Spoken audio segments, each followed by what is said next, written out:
Bismillahirrahmanirrahim. Assalamualaikum warahmatullahi wabarakatuh. Hai adik-adik semuanya, apa kabar? Semoga kalian selalu sehat walafiat dan semoga kalian selalu dalam lindungan Allah Subhanahu wa Ta'ala. Amin. Dan insya Allah kalian juga selalu semangat ya dalam belajar, meskipun kita saat-saat ini belajar masih dalam pembelajaran daring seperti ini, masih tidak melalui tatap muka secara langsung, tapi memang semoga itu tidak menyurutkan semangat adik-adik semuanya untuk tetap belajar ya. Baiklah, ini adalah pertemuan kedua kita tentunya setelah pertemuan pertama sudah kita lewati, dan kemarin pastinya adik-adik masih ingat dong apa yang sudah kita pelajari kemarin ya. Kita kemarin belajar tentang hukum mat, dan pertemuan kedua kita ini pun masih tentang hukum mat, tapi pembelajaran kita kali ini sudah masuk pada pembagian hukum mat. Nah, jadi kita akan pelajari satu-satu pembagian hukum mat ini ya. Dan seperti yang adik-adik semua ketahui bahwa mempelajari ilmu tajwid adalah fardu kifayah. Namun membaca Al-Quran dengan tajwid itu adalah fardu ain bagi setiap orang. Jadi setiap orang itu wajib sekali dia membaca Al-Quran itu dengan tajwid, karena kalau tidak dengan tajwid maka kita pasti akan berdosa. Nah, karena dengan mempelajari ilmu tajwid menuntun kita bagaimana kita bisa mengucapkan huruf hijaiyah, kemudian kita juga bisa tahu bagaimana cara memanjangkan atau memendekkan bacaan di dalam membaca Al-Quran, atau yang disebut juga dengan mat ya. Jadi mat itu perlu sekali kita ketahui ya dalam membaca Al-Quran, karena kita sholat juga kan pasti membaca Al-Quran juga, jadi kita harus tahu membaca Al-Quran itu dengan tajwid. Nah, makanya itu kita belajar tentang hukum mat. Oke. Langsung saja ya. Secara umum mat itu dia terbagi menjadi dua. Jadi ada mat asli atau yang dikenal dengan mat tabi'i, mat asli atau mat tabi'i ya. Kemudian ada juga mat far'i. Nah, di mana mat asli dan mat far'i ini dia juga terbagi menjadi beberapa bagian lagi, tapi nanti kita akan pelajari itu nanti. Kita sekarang masuk pada mat asli itu. Makna mat asli itu sendiri adalah mat yang terjadi bukan disebabkan oleh hamzah atau sukun. Jadi mat asli atau mat tabi'i ini dia berdiri sendiri tanpa ada huruf hamzah di dalamnya gitu. Kemudian ada syarat-syaratnya mat asli atau mat tabi'i ini ya. Kalau kita temukan di dalam Al-Quran ya, bacaan Al-Quran, ada syaratnya, yaitu ada dua syaratnya tentu saja. Yang pertama adalah sebelum dan sesudah huruf mat itu tidak ada hamzah.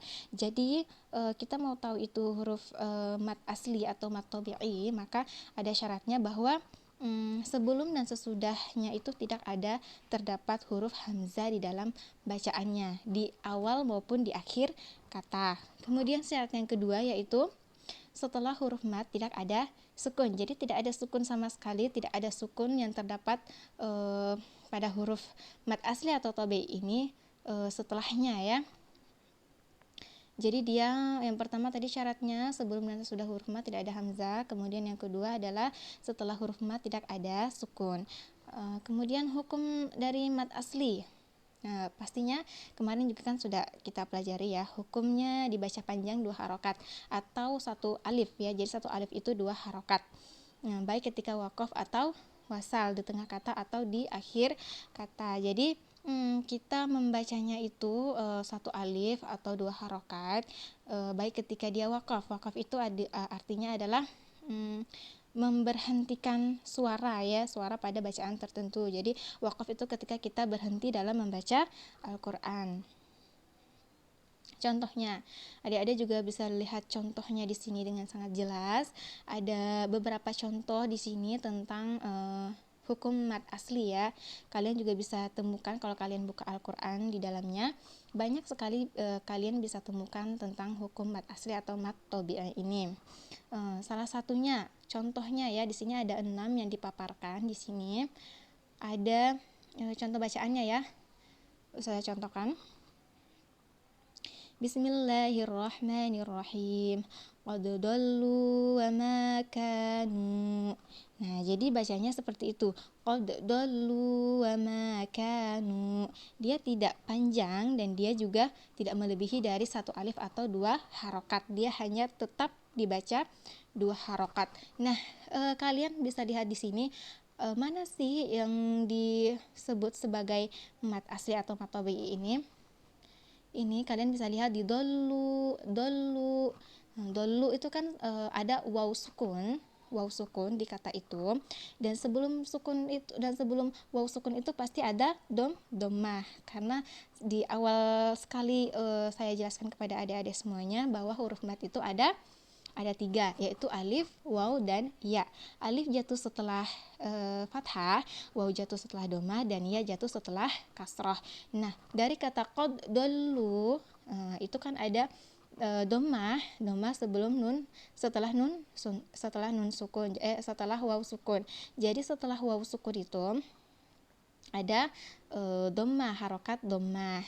Nah, jadi semoga adik-adik bisa mengingat dengan baik huruf-huruf apa saja yang disebut dengan huruf mat ya. Kemudian wama kanu, di kanu itu juga ada ya. Ka itu kan dibaca panjang ya, satu alif atau dua harokat. Kenapa? Karena setelah di huruf K itu fathahnya, alifnya itu setelahnya ada harokat fathah. Kemudian di nu itu domah, ada harokat domah, setelahnya adalah waw sukun. Nah, kita lihat di contoh yang kedua ada kulu wa tamatta'u qalila. Nah, kalau untuk waw pasti sudah banyak sekali kita temukan ya, waw sukun. Kemudian huruf mat yang selanjutnya adalah huruf iya. Huruf ya sukun ya, ada di situ huruf ya sukun pada kalimat qalila. Nah, itu dibacanya satu alif atau dua harokat, tidak boleh lebih dan tidak boleh juga dikurangkan.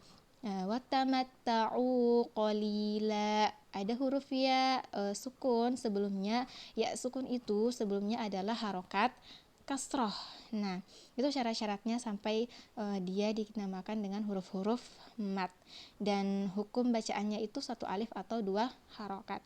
Kemudian ada juga waja'alna fiha rawasi, waja'alna fiha.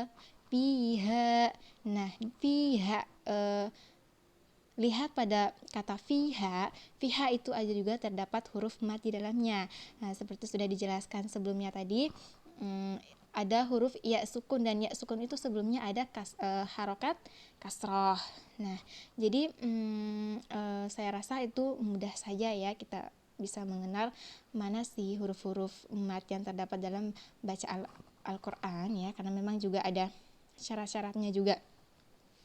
Oke, kita langsung lanjut pada bagian keempat, tanda dalam mushaf. Nah, gimana nih tandanya dalam mushaf itu gimana? Sudah disebutkan juga sebelumnya ya kan, di sebelah atas itu, bahwa tandanya dalam mushaf itu ada dua. Syaratnya tuh ada dua pastinya. Sesudah dan sebelum itu, sebelum dan sesudah itu tidak ada huruf hamzah. Jadi saat kita bertemu dengan huruf mat tobi ini, sebelum dan sesudahnya itu tidak ada huruf hamzah. Dan kalian juga masih bisa lihat contohnya di atas lagi, di qad dallu wa ma kanu. Di dalam situ coba kalian perhatikan apakah ada huruf hamzah. Nggak ada huruf hamzah ya, jadi sebelum dan sesudah itu tidak ada huruf hamzah. Kemudian apalagi tidak ada sukun, jadi tidak ada sukun. Huruf mat itu tidak kita temukan huruf atau sukun ya. Kemudian sebab penamaan, nah kenapa nih dia dinamakan asli? Karena asli itu karena merupakan asal dari semua mat. Dia itu adalah pokok dan dasar dari semua mat. Jadi dia dinamakan dengan mat asli. Dan kenapa juga dinamakan tabi'i? Nah, tabi'i itu artinya adalah tabiat. Tabi'i itu adalah tabiat. Karena orang yang memiliki tabiat baik, dia tidak akan membaca mat ini lebih ataupun kurang dari ketentuan yang sudah ada. Jadi dia tetap dibaca sesuai dengan ketentuan gitu. Jadi orang yang punya tabiat baik itu tidak mungkin dia akan menambah atau dia akan mengurangi bacaan atau harokat yang sudah ditentukan dalam bacaan mat ya. Jadi mat tobi'i atau mat asli itu hanya dibaca satu alif atau dua harokat. Oke. Kemudian mulhaqat mad asli. Nah, jadi kita masuk lagi nih di mulhaqat mad asli. Adalah mat-mat yang menyerupai mat asli dan dibaca panjang dua harokat. Nah, jadi ini tuh ada terbagi menjadi 3, yaitu mat iwad, mat tamkin, dan mat silah sugro. Nah, ini penjelasannya berarti akan lebih meluas lagi ya. Jadi mulhaqat mad asli. Jadi kan sudah Ustazah katakan, saya katakan juga kepada adik-adik semuanya bahwa mat asli ataupun mat tabi'i dan juga mat far'i ini pasti dia akan terbagi menjadi bagian-bagian yang lain juga. Nah, jadi memang tadi secara umumnya saja ya, secara umumnya memang mat itu terbagi menjadi 2, yaitu mat asli dan atau mat tabi'i dan kemudian mat far'i. Nah, sekarang kita juga lihat di sini. Mat asli pun terbagi menjadi beberapa bagian, yaitu mat iwad, mat tamkin, dan juga mat silah sugro. Nah, ini adalah mat iwad. Jadi mat iwad adalah mat yang terjadi ketika waqaf atau berhenti pada huruf yang berharakat fathah tain, kecuali tak marbutoh dibaca mat sebagai iwad atau pengganti dari tanwin. Jadi mat iwad itu adalah mat yang terjadi ketika waqaf ya. Jadi kita membaca mat itu ya, dia terjadi ketika waqaf. Ini ada contohnya di bawah ini ya, contoh mat iwad. Kita juga banyak sekali menjumpai di dalam Al-Quran tentunya. Contohnya ya, alam naj'alil arda mihada.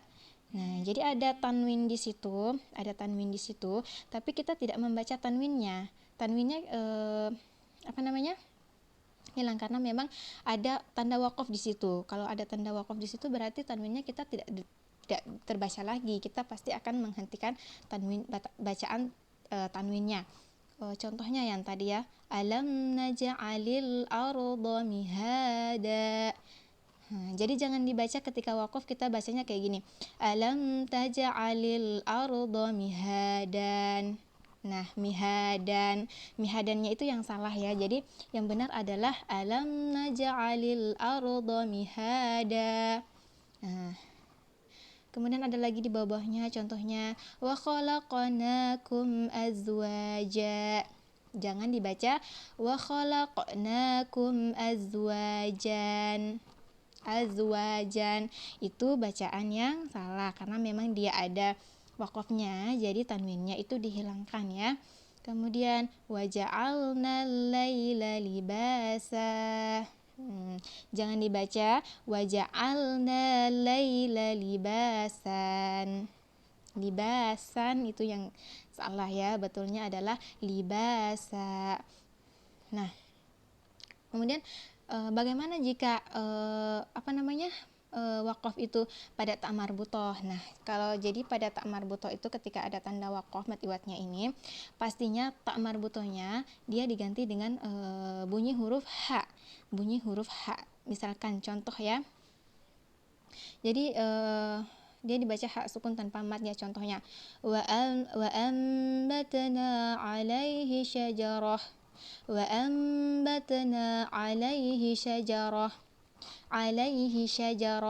Dibaca seperti itu.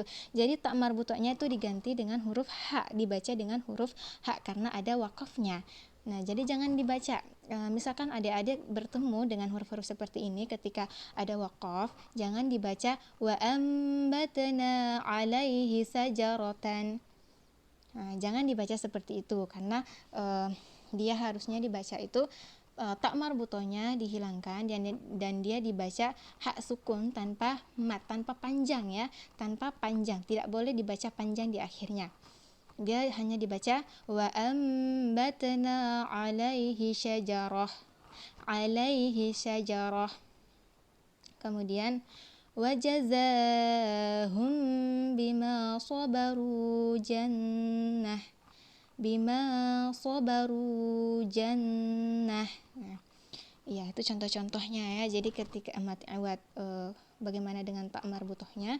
Maka tak boleh tak marbutohnya itu dibaca ketika ada waqaf, maka dia harus dibaca dengan mengganti dengan huruf ha, dengan huruf ha sukun tanpa mat. Oke. Saya rasa adik-adik semoga semuanya sudah paham ya dengan apa yang dipelajari. Kemudian tadi kan sudah mat iwad ya. Kemudian kita beralih ke mat tamkin. Nah, mat tamkin adalah mat yang terdapat pada dua kondisi. Kedua kondisi itu adalah yang pertama, bertemunya dua iya dalam satu kata. Jadi dalam satu kata ini bertemu dua huruf ya. Yang pertama tasdid, yang kedua huruf mat. Nah, contohnya tasdid itu yang ya, tasdid itu yang seperti ini, yang kalian adik-adik bisa lihat ini di sini, seperti kepalanya sa itu kan, itu namanya tasdid. Nah, contohnya fil ummiyin. Nah, jadi bertemunya dua ya dalam satu kata. Yang pertama tasdid, dan yang kedua adalah huruf matnya. Jadi adik-adik bisa perhatikan di sini. Kalian bisa perhatikan memang di sini ya, ada contoh-contohnya di sini. Seperti wa iza huyitum. Nah, ini ada dua huruf ya bertemu dalam satu kata. Yang satunya tasdid, sebelumnya tasdid, yang setelahnya adalah huruf mat ya, dibaca mat, tentunya satu alif atau dua harokat. Wa iza huyitum. Terus ada lagi wa yaqtulunan nabiyyin. Nah, itu adalah mat tamkin. Dua kondisi ya. Yang pertama bertemunya dua ya dalam satu kata, yang satunya tasdid dan yang satunya lagi adalah huruf mat. Kemudian yang kedua adalah bertemunya dua ya atau dua waw, yang pertama huruf mat dan yang kedua berharokat. Ya, bertemunya dua ya atau dua waw. Jadi dalam satu kata itu ada bertemu dua huruf, bisa huruf iya atau huruf waw ya. Kemudian yang pertama tuh huruf mat dan yang kedua berharokat. Jadi ada harokatnya. Contohnya allazi yu'adun. Allazi di dalamnya itu terdapat setelahnya itu terdapat huruf ya, tapi hurufnya itu yang pertama mat ya. Nah, ya sukun sebelumnya adalah harokat kasroh. Kemudian yang huruf setelahnya ya-nya itu dia berharokat. Harokatnya apa? Berharokat dhammah ya. Allazi yu'adun. Nah, bertemunya dua ya atau dua waw, yang pertama huruf mat dan yang kedua berharokat. Ya, itu adalah mat tamkin. Tentunya hukumnya itu dibaca satu alif atau dua harokat. Kemudian ada mat silah sugro. Mat silah sugro adalah hak domir yang berharokat dhammah atau kasroh sebelum dan sesudahnya bukan sukun dan setelahnya bukan hamzah. Jadi sebelum mat silah sugro itu, sebelum dan sesudahnya itu bukan sukun ya, dan setelahnya juga bukan hamzah. Jadi hukumnya itu dibaca panjang dua harokat ketika wasol.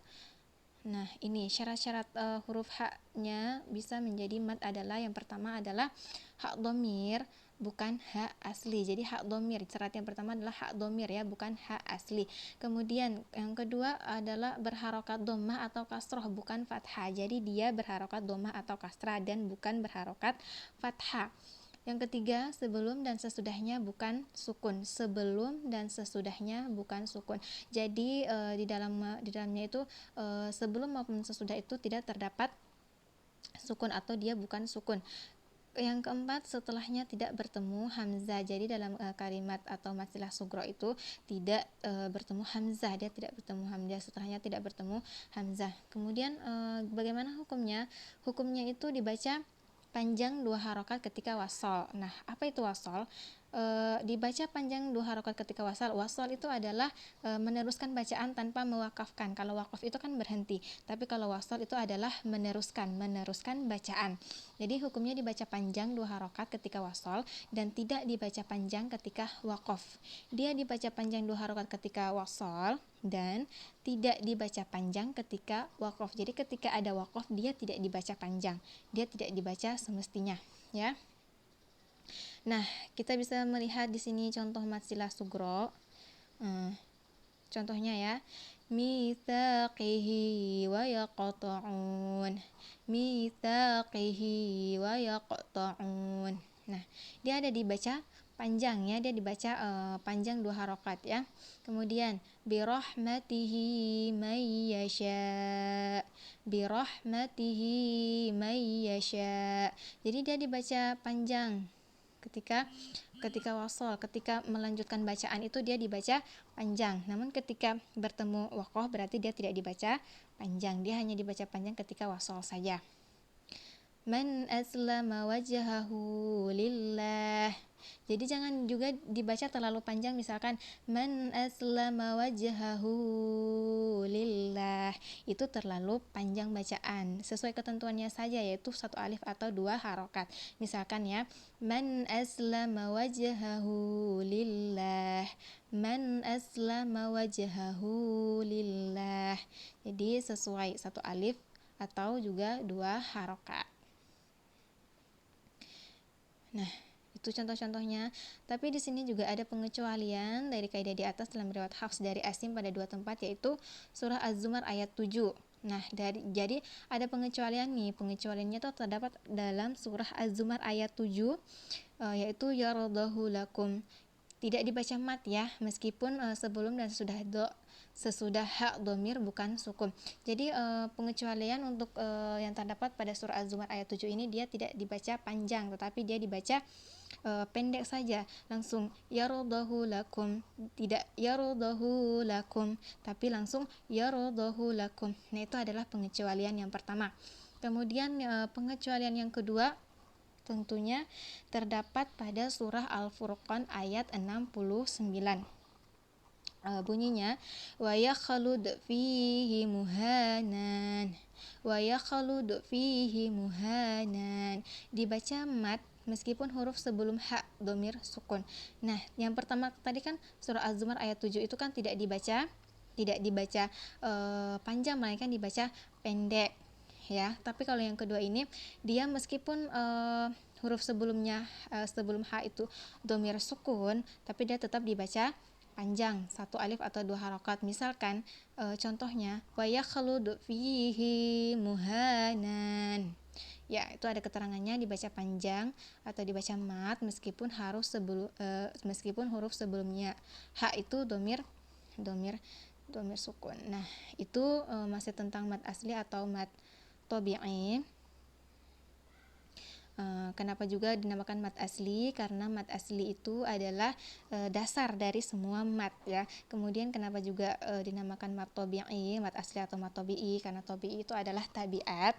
Jadi maksudnya adalah mat tabi'i itu tidak mungkin bagi orang yang punya tabiat baik itu, dia dalam membaca mat ini dia memanjangkan atau dia menambahkan atau dia mengurangkan bacaannya dari ketentuan yang sudah ada. Nah, itu orang yang memiliki tabiat yang baik. Itu masih kita pelajari tentang mat asli atau mat tabi'i, belum lagi masuk pada mat far'i. Jadi tadi mulhaqatnya mat asli atau mat tabi'i itu ada 3 tentunya. Yang pertama adalah mat iwad, kemudian adalah mat tamkin, dan yang ketiga adalah mat silah sugro. Nah, insyaallah nanti kita akan bertemu lagi di pertemuan ketiga, insyaallah. Mudah-mudahan ya, jika umur kita panjang, jika juga masih diberikan kesehatan oleh Allah Subhanahu wa taala, insyaallah kita bisa bertemu lagi di pertemuan yang ketiga. Sampai di sini penjelasan saya tentang hukum mat, tentang mat asli atau mat tabi'i. Insyaallah nanti kita akan lanjutkan lagi dengan mat far'i. Ada banyak juga nanti mat far'i itu terbagi menjadi beberapa bagian atau beberapa macam. Insyaallah nanti kita akan pelajari lagi di pertemuan selanjutnya. Ya, langsung saja. Semoga ya kalian anak-anak, kalian adik-adik semuanya terus belajar, terus memperhatikan pelajarannya. Belajarlah walaupun yang kalian pelajari itu cuma sedikit, ya, tapi kalian harus tetap semangat belajar. Baiklah. Akhirul kalam, wabillahi taufiq wal hidayah. Wassalamualaikum warahmatullahi wabarakatuh.